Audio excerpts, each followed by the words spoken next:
महायुतीचं जागा वाटप अद्याप होत नाहीये। नाशिक लोकसभा मतदारसंघ कोण लढवणार याबाबतचा निर्णय अद्याप प्रलंबित आहे।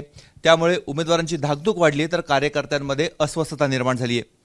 नाशिक लोकसभेची जागा शिवसेनाच लढवणार आणि हेमंत गोडसे हेच पुन्हा एकदा उमेदवारी करतील अशी मागणी नाशिकच्या शिवसैनिकांची आहे।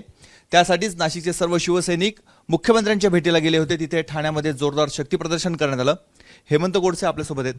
आप्पा, काल तुम्ही सर्व गेला होता, जोरदार शक्ती प्रदर्शन झालं। खरं तर गेले अनेक दिवसापासून सर्वच शिवसैनिकांची सर्व पदाधिकाऱ्यांची इच्छा होती का आपली ही पारंपरिक जागा ही शिवसेनेची आणि म्हणून इतर जसे पक्ष दावेदारी करताय तर आपल्याकडून देखील या जागेसाठी दावेदारी करावी अशा अनेकांच्या भावना होत्या आणि म्हणून काल पालकमंत्री असतील, आमदार कांदे असतील, आमचे सर्वच शिवसेनेचे सर्व पदाधिकारी आणि शिवसैनिक यांच्या आग्रहस्थ सगळ्या शिवसैनिकांच्या आग्रहस्थ त्यांच्या भावना या मुख्यमंत्री साहेबांपर्यंत पोहोचवाव्यात या दृष्टीने काल आम्ही त्या ठाण्याला त्या ठिकाणी गेलो होतो आणि मुख्यमंत्र्यांनी देखील सांगितलं का आपल्या शिवसैनिकांच्या ज्या भावना आहेत त्या त्यांच्या देखील आहे आणि म्हणून त्या आपल्या राज्यस्तरीय महायुतीचे सर्व जे काही नेते मंडळी असतील अशी सर्वांशी चर्चा करून आपण नाशिकची जागा ही धनुष्यबाणासाठी सोडून घेऊ अशा प्रकारची ग्वाही त्यांनी आम्हाला दिली।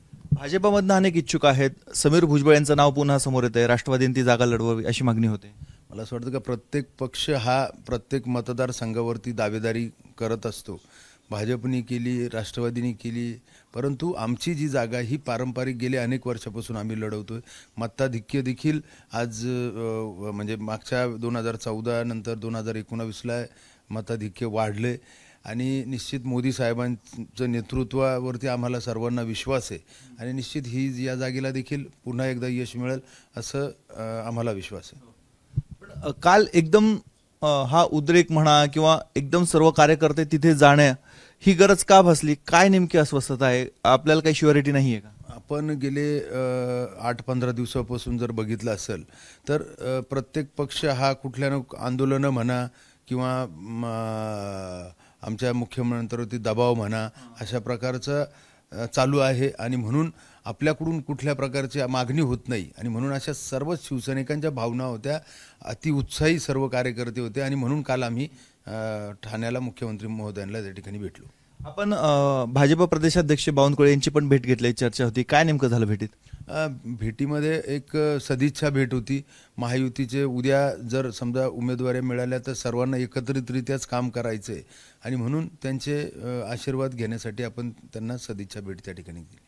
काल मुख्यमंत्र्यांची भेट घेतली, आज चेहऱ्याला गुलाल आहे। मला असं वाटतं का हा भगवा आहे आणि निश्चित येणाऱ्या काळामध्ये भगवा झेंडा हा नाशिक लोकसभेवरती निश्चित फडकणार आहे। आज धुलीवंदन आहे। धुलीवंदनाच्या निमित्तानं हेमंत गोडसे धुळवड साजरी करून आलेले आहेत। चेहऱ्यावर सध्या भगवा रंग आहे, परंतु त्यांना तिकीट मिळणार का आणि त्यांचा विजयाचा गुलाल नाशिक लोकसभेमध्ये तिसऱ्यांदा उधळणार का हे बघणं अत्यंत महत्त्वाचं आहे। कॅमेरामन किरण कटारेसह मुकुल कुलकर्णी, एबीपी माझा, नाशिक। एबीपी माझा, उघडा डोळे बघा नीट।